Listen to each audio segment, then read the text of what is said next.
आवृत्ति करेंगे श्रीमद् भागवतम के सप्तम स्कंध के चौथे अध्याय का 43 नंबर का श्लोक। श्रीमद् भागवतम स्कंध 7 अध्याय 4 श्लोक 43। ओम नमो भगवते वासुदेवाय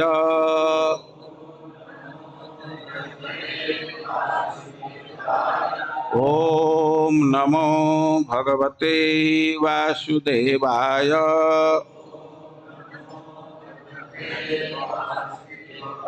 ओम नमो भगवते वासुदेवाय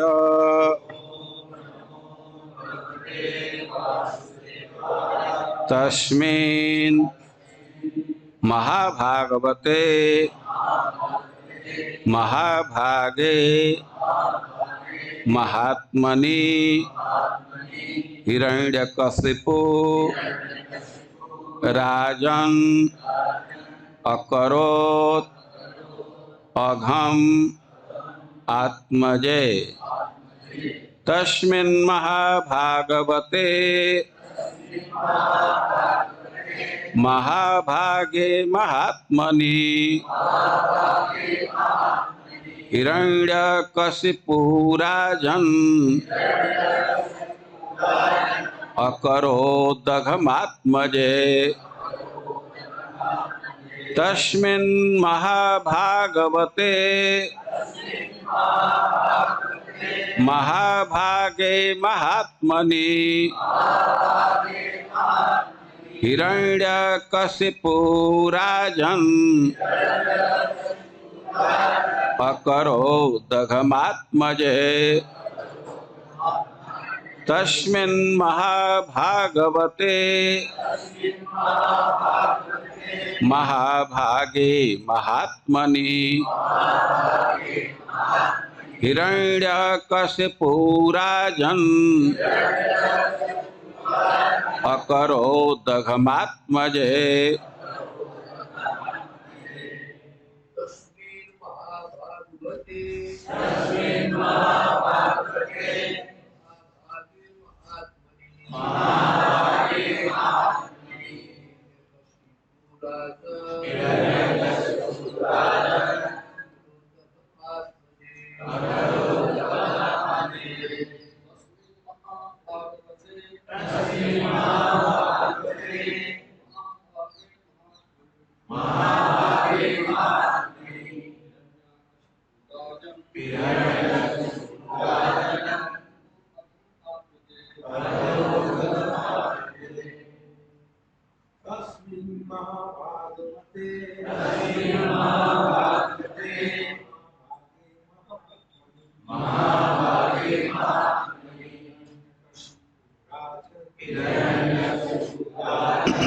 माता जी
तस्मिन् उस महाभागवते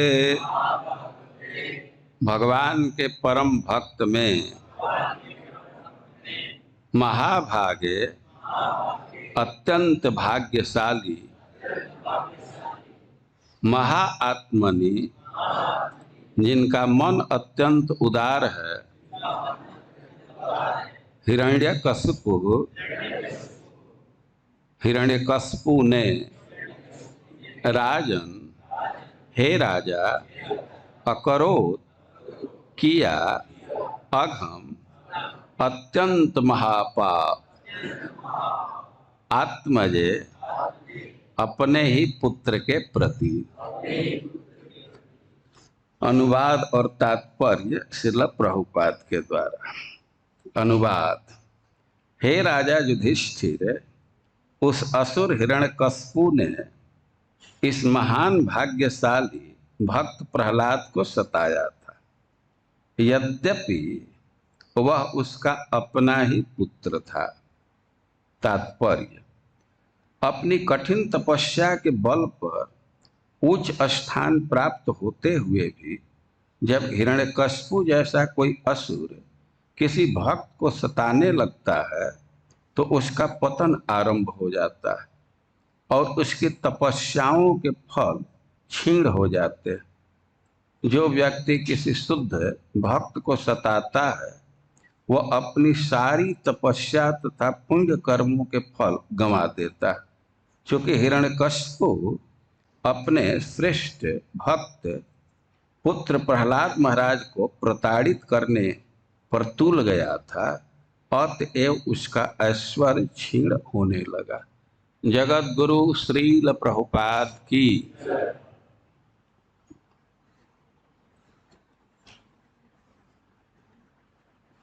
क्रम प्राप्त श्लोक है और इसमें जो पहले वर्णन किया गया है उसी को संक्षिप्त रूप में प्रस्तुत किया गया। इसके पहले आप प्रहलाद महाराज के गुणों को, उनके विशेषताओं का श्रवण कर रहे थे। कई एक श्लोक में उन विशेषताओं का उल्लेख किया गया और उन्हीं विशेषताओं को अब 3 शब्द में रख रहे हैं।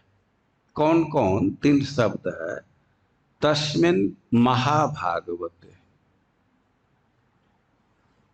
महाभागे महात्मनि। और प्रहलाद महाराज के विषय में कह रहे हैं कि हिरण्यकश्यपु प्रहलाद महाराज के प्रति अपराध किया और प्रहलाद महाराज का परिचय दे रहे हैं कि वह हिरण्यकश्यपु के ही अपने पुत्र हैं। एक बात हुई, और कोई साधारण पुत्र नहीं है। कैसे पुत्र है? और इसके लिए 3 विशेषण दे रहे हैं: महाभागवत, महाभाग और महात्मा। है तो बहुत आश्चर्य की बात है कि कोई अपने पुत्र को मारने पर तुल जाए, ऐसा देखा नहीं जाता है। कभी कभी देखा जाता है कि माता पिता अपने पुत्र को मारते हैं, थप्पड़ से या कुछ मारते हैं, दंड देते हैं, लेकिन उसका केवल उद्देश्य इतना ही होता है कि वे अपने पुत्र के दोष को दूर करना चाहते, उसको शिक्षा देना चाहते। शिक्षा देने के लिए देखा जाता है कि माता पिता अपने पुत्र को दंडित करते हैं, लेकिन ऐसा तो नहीं देखा गया कि पिता अपने पुत्र को जान से मारे। साधारण अवस्था में भी ऐसा नहीं होता है। अरे सामान्य बात तो दूर है, कभी कभी पुत्र बहुत बदमाश है फिर भी दूसरे लोग मारे जो करे, पिता तो नहीं मारता है। लेकिन हिरण्यकश्यपु के विषय में कह रहे हैं कि अपना पुत्र है। और प्रहलाद हिरण्यकश्यपु के व्यवहार के विषय में कह रहे हैं कि प्रहलाद जो अपने पुत्र हैं और महाभागवत, महाभाग हैं और महात्मा हैं। और फिर भी उनके प्रति अपराध किया, उनको प्रताड़ित किया, उनको मारने का प्रयास किया। महाभागवत आप पीछे लक्षण सुन चुके हैं कि प्रहलाद महाराज का क्या व्यवहार था। देखिए, कोई भक्त है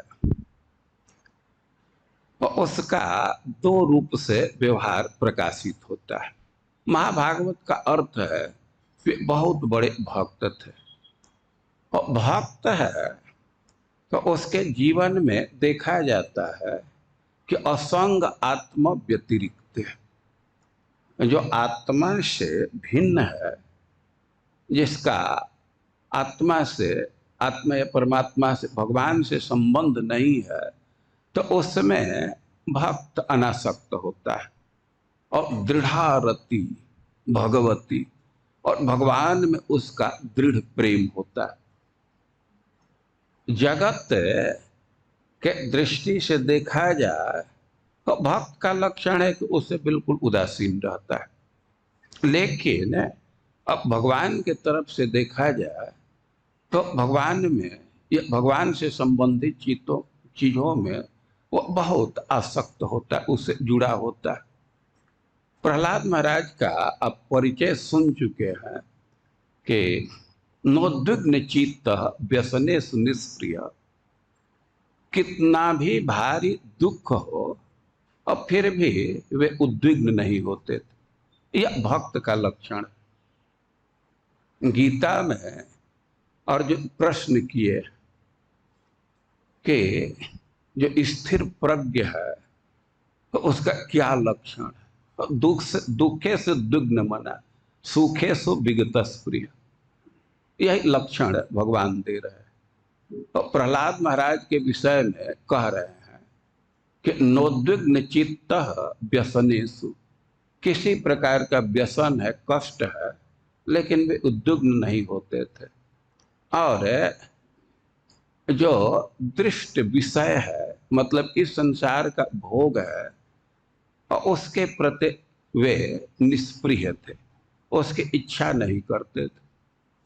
और श्रुतेषु अवस्तु दृक्, कुछ कुछ भोग है कि डायरेक्ट उसका अनुभव हम नहीं कर पाते, लेकिन उसके विषय में सुने हैं, केवल सुन करके जानकारी होती है, प्रत्यक्ष देख नहीं पाते। और स्वर्ग का भोग है तो उसके विषय में सुनते हैं, लेकिन प्रहलाद महाराज के विषय में कह रहे हैं कि अवस्तु दृक्, उसको भी वे वास्तविक नहीं मानते थे। अरे जो स्वर्ग का सुख है, जिसको श्रुत सुख कहते हैं, तो श्रुतम च दृष्टवत दुष्टम जो श्रुत सुख है तो वह भी दृष्ट के समान ही दूषित है, दुष्ट है। श्रीमद् भागवतम का ही शब्द है, श्रुतम च दृष्टवत दुष्टम। देखिए, इस संसार में देखा जाता है कि व्यक्ति सोचता है कि बड़ा पद पा जाएंगे, धन पा जाएंगे तो सुखी हो जाएंगे, लेकिन अनुभव यही है कि जो जितना बड़ा पद पाया और उतना अधिक कष्ट उसको भोगना पड़ता है। पद तो समाप्त होगा। हम तो देखे हैं कि जो व्यक्ति मुख्यमंत्री रह चुका है और पद जाने पर कितना उसको कष्ट होता है। बड़ा पद प्राप्त किए तो एक दिन बड़ा दुख मिलेगा। तो जो स्थिति इस संसार की है, और ठीक वही स्थिति स्वर्ग इत्यादि की भी। वहाँ एक दृष्टि से बहुत भारी सुख है। शरीर के दृष्टि से देखा जाए तो कोई बीमारी नहीं है, पसीना नहीं है, दुर्बलता नहीं है, जितना भोग करना चाहे भोग कर सकते, लेकिन मौन से जलते रहते। वहाँ का दुख दूसरे ढंग का है, दूसरे को अपने से अधिक सुविधा दे करके जलते रहते। या बराबरी वाले से होड़ लगा रहता है। और प्रहलाद महाराज के विषय में कह रहे हैं कि अवस्तु दृक्, और अपने इंद्रियों पर पूर्ण नियंत्रण रखे थे, प्रशांत काम, कामनाओं से पूर्णतः वे मुक्त थे। यद्यपि उनका जन्म असुर परिवार में हुआ था, लेकिन आसुर गुण से बिल्कुल रहित थे। और उनके भगवत संबंध के विषय में आप विस्तार से सुने हैं। अब जहां भगवान से संबंध की बात है, तो अहरनिश से प्रहलाद महाराज को यही अनुभव होता था कि भगवान हमको अपने गोद में लिए। जैसे कोई माँ है तो अपने 6 महीने के 1 साल के बच्चे को गोद में रखती है, तो प्रहलाद महाराज को यही अनुभव होता था कि भगवान हमको गोद में रखे। और कभी कभी उनको ऐसा अनुभव होता था कि भगवान अपने गोद से हमको उतार रहे। तब इतना अनुभव होते हुए रोने लगते थे और भगवान को पुकारने लगते थे। रोना ही पुकारना है। भगवान फिर लौट करके आते हैं और कहते हैं, कर इतना में ही तुम घबरा गया, तो फिर प्रसन्न हो जाते थे, वे नाचने लगते थे। तो इस प्रकार प्रहलाद महाराज का सदैव भगवान से संबंध था। वे भगवत भावना में आप्लुप्त रहते थे, उसी में डूबे रहते थे। यद्यपि उनको बहुत बहुत कष्ट दिया गया, लेकिन उनको हमेशा यही अनुभव होता था कि हम तो रेशम मखमल के वस्त्र में या हरिण के चर्म से लिपटे हुए, उसी पर हमारा आसन है। हमेशा वे भगवान के भावना में रहते थे। उनके भावना को एक श्लोक में वे कह रहे हैं कि स उत्तम श्लोक पदारविंदयो निसेवया किंचन संग लब्धया तन्वन परा निर्वृत्ति मात्मनो मुहु दोसंग दीनस्य मन समम व्यधात। प्रहलाद महाराज की स्थिति थी कि उत्तम श्लोक पदारविंदयो निसेवया, वे भगवान के चरण कमल के सेवन में इतना तृप्त थे, इतना संलग्न थे कि तन्वन परा निर्वृत्ति मात्मन, के सदैव वे परम आनंद में रहते थे। शब्द ऐसे रखा गया है कि इसको मोह को निर्वृत्ति के साथ भी जोड़ सकते हैं। तो तन्वन मोह परा आत्मन, नहीं, तन्वन आत्मन, तन्वन मोह आत्मन पराम निर्वृत्ति। प्रहलाद महाराज भगवान के भावना से ऐसे तृप्त रहते थे कि सदैव परम आनंद का अनुभव करते थे। देखिए, हम लोग भी भक्ति के सुख का, भगवान के अनुभव का कुछ अनुभव करते हैं, उसका सुख लेते हैं, लेकिन वह सदैव नहीं होता और बहुत उन्नत स्तर का भी नहीं है। प्राय भक्त लोग प्रश्न करते कि कभी कभी तो बहुत मन लगता है, लेकिन ये हमेशा स्थिति नहीं रहती। कभी कभी तो भक्त लोग प्रश्न करते हैं कि पहले तो हम ज्यादा सुख अनुभव करते थे, अब वह स्थिति नहीं है। प्रहलाद महाराज के विषय में कह रहे हैं कि मोह निरंतर और पराम निर्वृत्ति। ये निर्वृत्ति शब्द का ही अर्थ होता है परम आनंद, आंतरिक आनंद, और शब्द दे रहे हैं कि पराम निर्वृत्ति। वे अतिशय उत्कृष्ट आनंद का अनुभव करते थे, तो अपने लिए भी आनंद का विस्तार कर रहे थे और कह रहे हैं कि दो संग दीनस्य मनः सम व्यधात, या मोह को इधर लेंगे कि जो निरंतर दो संग से प्रभावित है, ऐसे व्यक्ति कि हमेशा असत संग में है और उस व्यक्ति के भी मन को शांति प्रदान करते थे। यह सम का अर्थ है कि भगवान में निष्ठ बुद्धि, तो जो निरंतर दो संग में है वैसे व्यक्ति को भी भगवत निष्ठ प्रहलाद अपनी भक्ति से बना दिए। तो यह प्रहलाद की स्थिति है,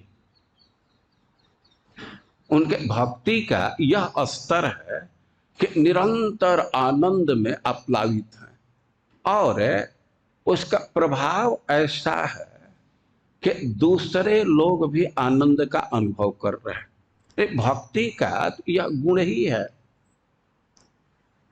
जो व्यक्ति भक्ति करेगा तो उसको सुख की प्राप्ति होती है और दूसरे को भी सुख प्रदान करता है।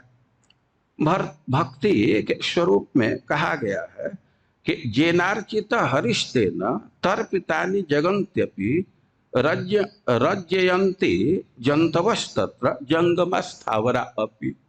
भक्ति के परमाणु निकलते हैं, उसका प्रभाव आता है। भक्ति एक भक्त के हृदय में है लेकिन उसका प्रभाव आसपास भी फैलता है, और अंग्रेजी का शब्द रेडिएशन कहते हैं, और वह इतना प्रभावशाली होता है कि सब लोग तृप्ति अनुभव करते हैं। कह रहे हैं कि जंतवश तत्र जंगम स्थावरा अपि, केवल जंगम प्राणी की बात नहीं है, स्थावर पेड़ पौधे भी भक्ति के सुख से प्रभावित होते हैं। तो प्रहलाद महाराज के तो भक्ति का यह स्तर था कि उसके चलते जो मुहु दो संग दीनस्य, निरंतर असत संगति के साथ जो एकदम दीनहीन थे, लाचार थे, और उस व्यक्ति का भी मन भगवान में निष्ठ हो गया। ये प्रहलाद महाराज की विशेषता। आप आगे के अध्यायों में पढ़ेंगे कि प्रहलाद महाराज जब प्रवचन प्रारंभ किए तो तद गौरवात। अब प्रहलाद महाराज के प्रवचन में, उनकी शिक्षा में इतनी गौरव बुद्धि थी कि सब प्रहलाद महाराज को घेर करके बैठ गए।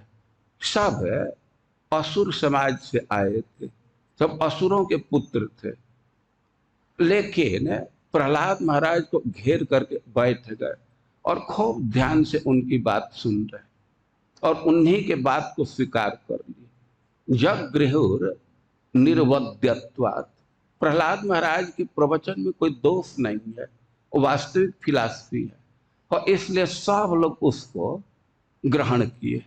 न गुरु अनुशिक्षित, जो गुरु लोग पढ़ाए थे उसको वे ग्रहण नहीं किए, प्रहलाद महाराज की बात को ग्रहण कर ली और सुन रहे हैं। तन्यस्त हृदय क्षणा, अब उनको इतना सुख का अनुभव हो रहा है कि अपने आंख को भी प्रहलाद महाराज के सामने रखे हैं और अपने मन को भी।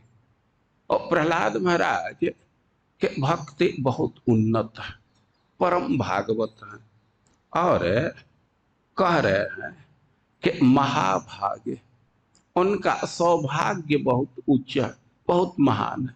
सौभाग्य का अर्थ है कि उनको भगवान के भक्तों की कृपा प्राप्त है। देखिए, जीवन में बहुत बहुत चीज को सौभाग्य कहा जाता है, लेकिन सबसे बड़ा सौभाग्य है उन्नत भक्तों के अनुकूल्य को प्राप्त करना। उनकी भावना अनुकूल हो रही है तो ये सबसे बड़ा सौभाग्य है। और आप सुन चुके हैं अकिंचन संग लब्धया। प्रहलाद महाराज जिस भक्ति से सुख का अनुभव कर रहे हैं, दूसरे को शांति प्रदान कर रहे हैं, और उसके पीछे रहस्य का कैसे वो भक्ति प्राप्त हुई। अकिंचन संग लब्धया, अकिंचन भक्तों के संग से वह भक्ति प्राप्त हुई है। तो इनका इतना भारी सौभाग्य है कि गर्भ में ही भगवान के भक्तों का अनुग्रह प्राप्त हुआ। आप कथा जानते हैं, जब असुर लोग नहीं असुर लोग स्वर्ग पर कब्जा कर लिए थे और देवता लोग उसको खाली कराने लगे, हिरण्यकश्यप जब तपस्या में लग गया तो अब इतना वे तपस्या में लीन हो गया कि सब जगह तो ये हल्ला हो गई कि उसका शरीर खत्म हो गया, दीमक चाट गए। तो अब कोई संभावना ही नहीं थी कि लौट करके आएगा। तो देवता लोग स्वर्ग को खाली कराने लगे और पूरा खाली कराने के लिए वे कयाधु को भी उसे बाहर करना चाहते थे। कयाधु गर्भवती थी और वो बहुत रो रही थी, कुररी वह बहुत विलाप कर रही थी, लेकिन असुर कुछ ध्यान नहीं दिए, सब अपना जान बचाने के लिए भागे। अब स्त्री की सुरक्षा, बच्चों की सुरक्षा, इस पर उनका ध्यान नहीं है।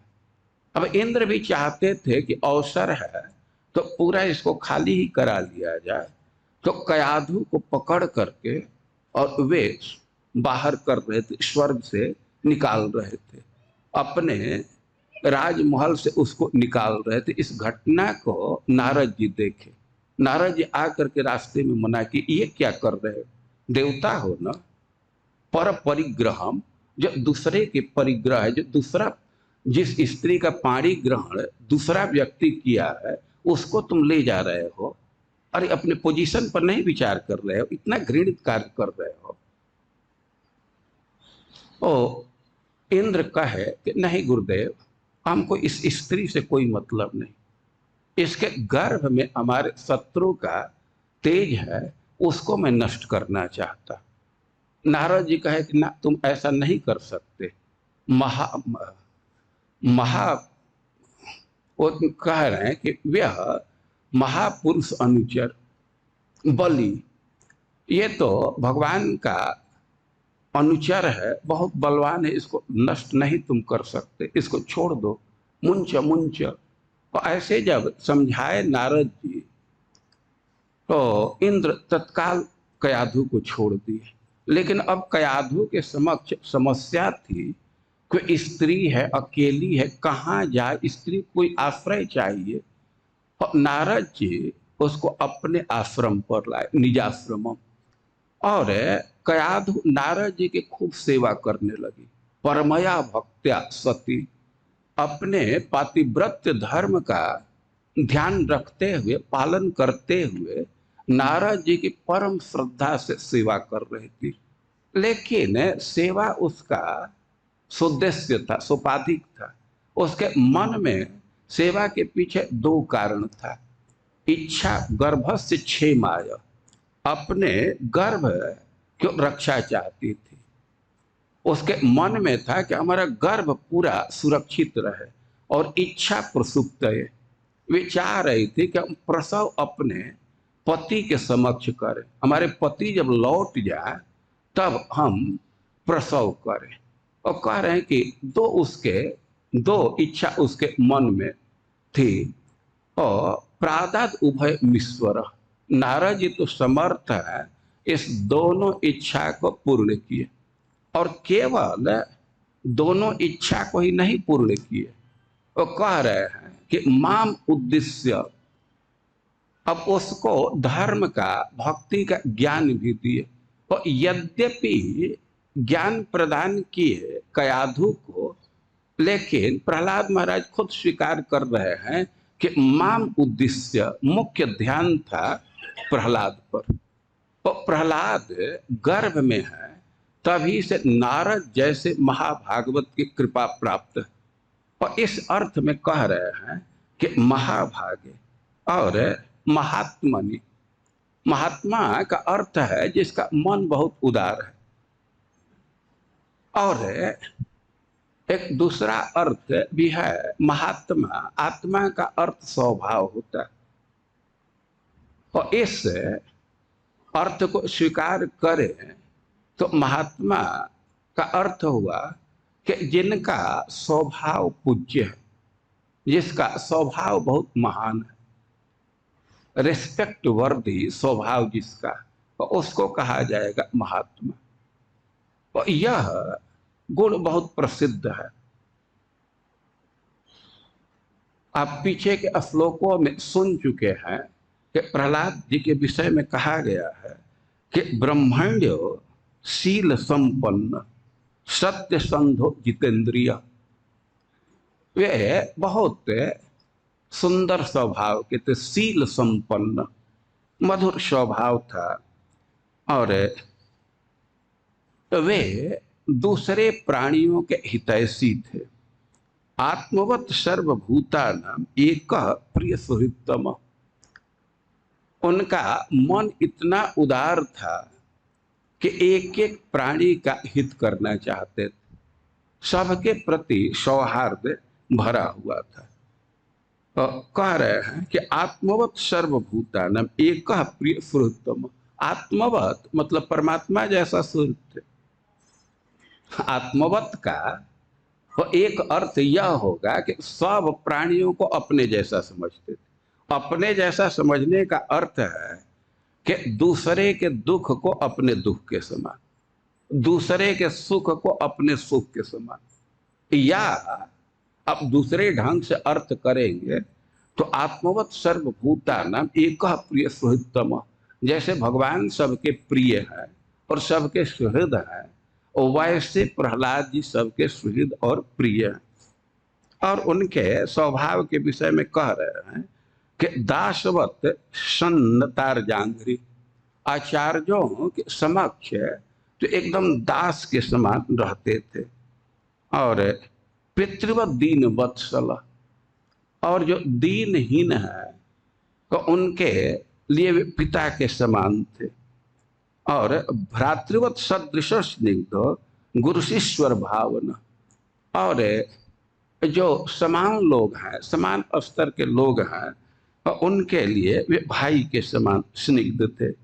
और जो गुरुजन है तो उसमें सदैव ईश्वर की भावना करते थे। और विद्यार्थ रूप जन्माढ्य मानस स्तंभ विवर्जित। प्रहलाद महाराज की एक विशेषता को बतला रहे हैं कि उनका ऐसा सुंदर स्वभाव था कि विद्या, धन, रूप या अभिजात्य के मान से प्रभावित नहीं होते थे। इस संसार में देखा जाता है कि किसी का ऊंचे कुल में जन्म हुआ, अभिजात्य धनी परिवार में, यशस्वी परिवार में जन्म हुआ, तो व्यक्ति में अभिमान आ जाता है, विद्या का अभिमान आ जाता है, और धन का अभिमान आता है, रूप का अभिमान आता है, और जवानी का अभिमान आता है। एक रूप का अभिमान है और एक वय का, अब स्वस्थ शरीर है, युवावस्था है, और उस समय अभिमान अधिक होता है। बूढ़ावस्था में तो अभिमान कम हो जाता है। और प्रहलाद महाराज के विषय में कह रहे हैं कि विद्यार्थ रूप जन्माढ्य, यद्यपि विद्या से संपन्न थे, धन से संपन्न थे, रूप से संपन्न थे, और बड़े परिवार में जन्म हुआ था, लेकिन फिर भी मानस स्तंभ विवर्जित। उनमें कोई हेकड़ी नहीं थी, जड़ता नहीं था, या अभिमान नहीं था। कोई कोई प्रश्न कर सकते हैं कि भाई ये बात तो समझ में आ रही है कि उन विद्या प्राप्त किए थे, धन था, रूप था, लेकिन जन्माढ्य, उनका बहुत अच्छे परिवार में जन्म हुआ था, इसको कैसे स्वीकार किया जाए? देखिए, इसका भी पक्ष है। इस बात को समझने के लिए आप वामन भगवान के उक्ति पर विचार कर सकते हैं। बलि महाराज प्रहलाद महाराज के ही वंशज हैं, ग्रैंडसन है ना। और जब वामन देव गए बलि महाराज के यहाँ, तो बलि महाराज उनका स्वागत किए और कहे कि क्या मांगना चाहते हैं आप? इतना तो निश्चित है कि कुछ मांगने के लिए आए। ये वेशभूषा कमंडल लेकर के आए हैं। इतना तो तय है कि कुछ मांगने के लिए, अर्थी नाम, लेकिन मांगना क्या चाहते हैं? जो इच्छा हो मांग लीजिए। बहुत बहुत विकल्प दिए, हाथी घोड़ा या भूमि चाहिए, खाने पीने को चाहिए, या और कोई सुविधा चाहिए, कोई फ्लैट चाहिए वेल फर्निश्ड या अच्छा भोजन चाहिए। और यहाँ तक कह दिए, या आप नैष्ठिक ब्रह्मचारी नहीं है, उपकुर्वाण ब्रह्मचारी है, विवाह की इच्छा हो तो वह भी बतलाइए, किसी ब्राह्मण से कह करके आपका विवाह भी करा देंगे। और बहुत बहुत वे ऑफर दिए। और बलि महाराज से कहने लगे वामन देव कि आपका जो व्यवहार है या वचन है वो एकदम कुल के अनुरूप है। और बलि महाराज के कुल का वर्णन कर रहे हैं कि आपका ऐसा कुल है कि इसमें कोई निःसत्व या कृपण नहीं हुआ। आपके कुल में जो भी उत्पन्न हुए बड़े शक्तिशाली हुए, ओजस्वी हुए और बड़ा उदार हुए। तो जहाँ शक्ति की बात है, अब इसका निरूपण करने के लिए खास से प्रहलाद महाराज के पिता और चाचा का नाम ले रहे हैं। हिरण्याक्ष के विषय में कह रहे हैं कि इतना बड़ा पहलवान के एकायुध, केवल एक हथियार लेकर के, केवल एक गदा लेकर के और निकल गया दिग्विजय के लिए, और कोई जोड़ का नहीं मिला, कोई उसके चैलेंज को स्वीकार नहीं किया।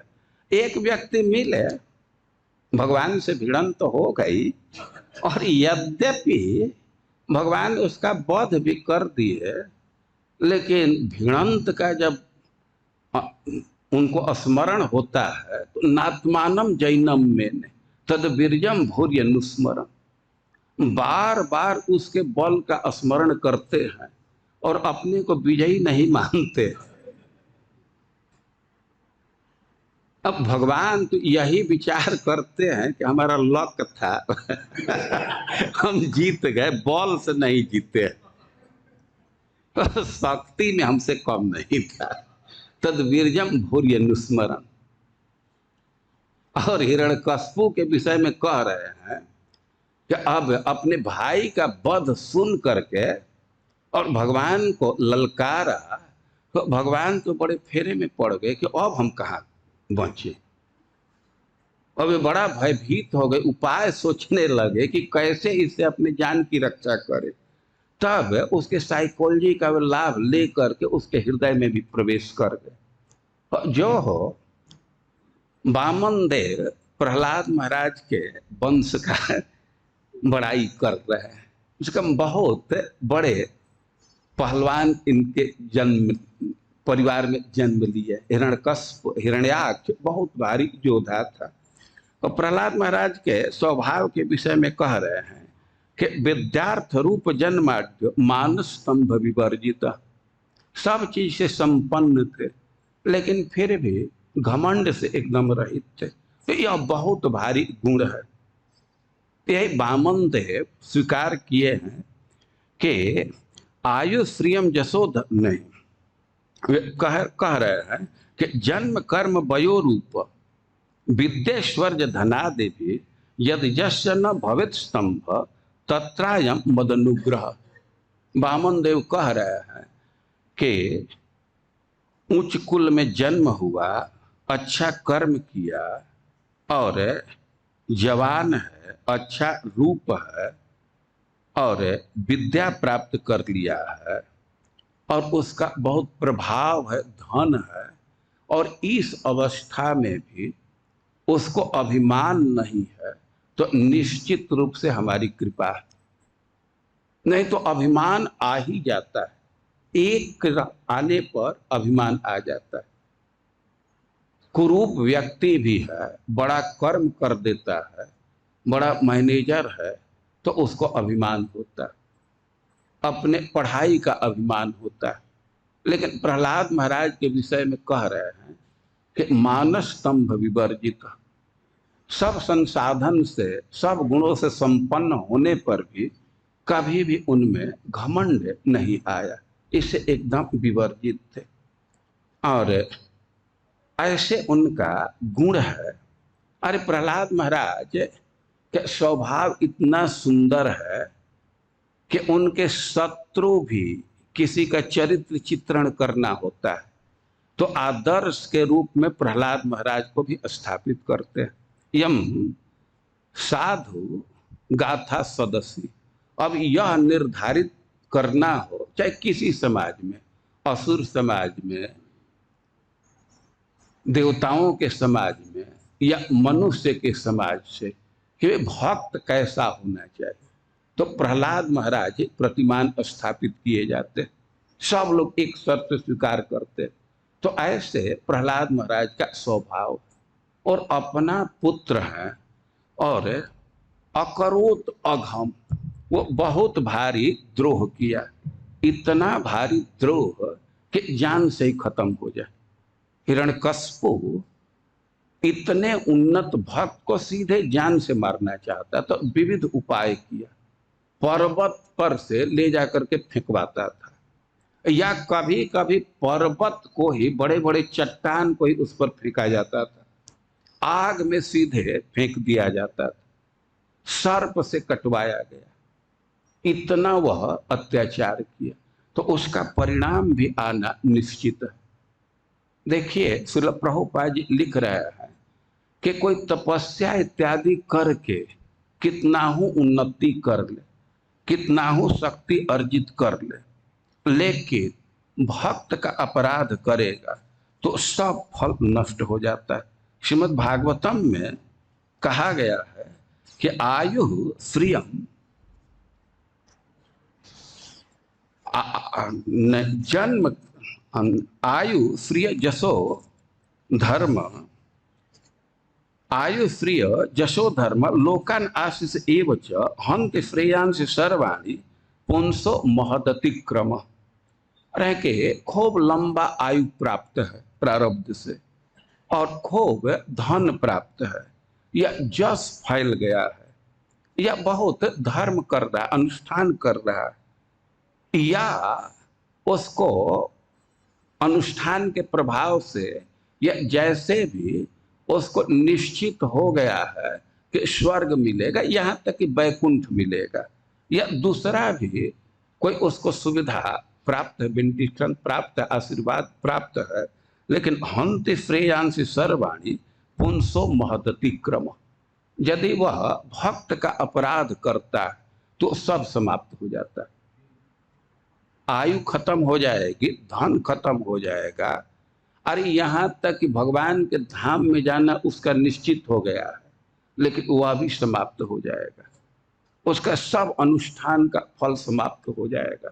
और हिरण्यकश्यप तपस्या किया था और वह बहुत शक्ति अर्जित कर लिया था, उसके तपस्या का उद्देश्य ही था कि अपने को अजर अमर बनाना चाहता था, और लगभग अपने सिद्धि को प्राप्त कर लिया। जो तपस्या का उद्देश्य था, तो ब्रह्मा जी आकर के कहते हैं संसिद्धो से, तुम्हारी तपस्या सिद्ध हो गई, अब जो चाहते हो हमसे वर मांग लो। और ब्रह्मा जी से बहुत बहुत वर मांगा, लेकिन सब वर समाप्त हो गया, काम नहीं किया। उसका कारण है कि वो प्रहलाद जी का अपराध किया। और श्रील प्रभुपाद जी यही सिद्धांत दे रहे हैं कि कोई भी उन्नति अर्जित किए, यदि भक्त का अपराध करते हैं तो उसका फल समाप्त हो जाता है। हिरण्यकश्यप तपस्या किया और बहुत बहुत वरदान प्राप्त किया, लेकिन प्रहलाद महाराज के अपराध के चलते वह सब निष्फल हो गया, बेकार हो गया। और इसी बात को सुन करके, इन सब बातों को सुन करके आगे प्रश्न किया गया है, और उन सब बातों को हम आगे के कथा में, आगे क्लास में सुनते रहेंगे। हरे कृष्ण।